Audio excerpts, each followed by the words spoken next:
धर्म क्या है, धर्म की व्याख्या क्या है, इस बात का निर्णय कौन करता है? हे मधुसूदन, वो कौन है जो धर्म का विधान बनाते हैं?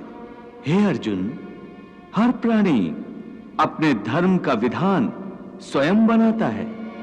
मैं समझा नहीं केशव। देखो पार्थ, धर्म का जो विधान किसी दूसरे ने बनाया हो वो तुम्हारा धर्म नहीं हो सकता।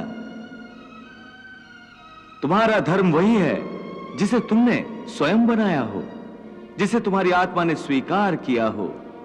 धर्म व्यक्तिगत चीज है जिसका फैसला व्यक्ति को स्वयं करना पड़ता है। मैं अब भी नहीं समझा केशव। देखो पार्थ, मैं एक उदाहरण देकर समझाता हूं। किसी के गांव पर डाकू हमला करके गांव की लड़कियों का अपहरण कर रहे हैं।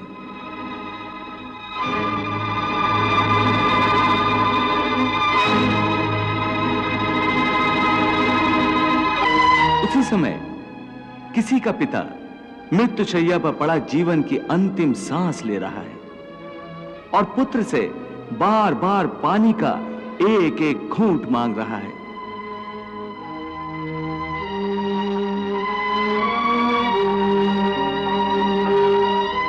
उस समय उस व्यक्ति का क्या धर्म है? वो मरते हुए पिता के कंठ में अंतिम समय गंगा जल की बूंद बूंद टपकाता हुआ अपने पुत्र धर्म का पालन करे, या उसके गांव की लड़कियों पर जो संकट आ गया है उनकी रक्षा के लिए तलवार उठाकर उन डाकुओं का मुकाबला करे और आवश्यक हो तो जान भी देकर अपने गांव की इज्जत बचाए।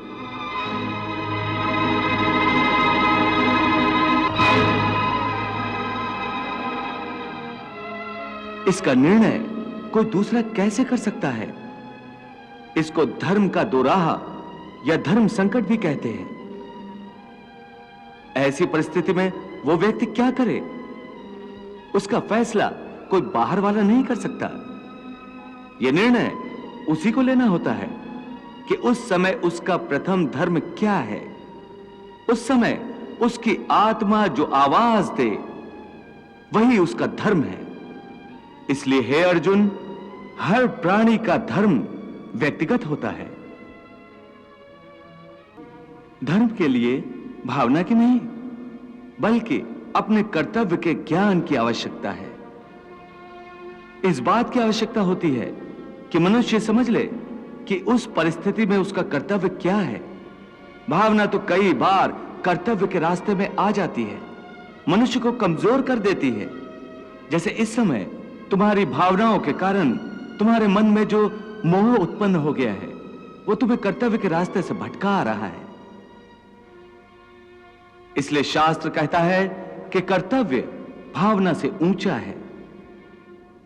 अभी तुमने बड़े ज्ञानियों जैसे तर्क किए कि कर्म के लिए कोई प्रेरणा होनी चाहिए और प्रेरणा के लिए कोई भावना आवश्यक है। ये सारे तर्क मोह जनित हैं। रिश्ते नातों के मोह ने तुम्हारी बुद्धि को धूमिल कर दिया है, इसलिए तुम्हें सत्य दिखाई नहीं दे रहा। इसलिए इस समय तुम्हें धर्म स्पष्ट दिखाई नहीं देता।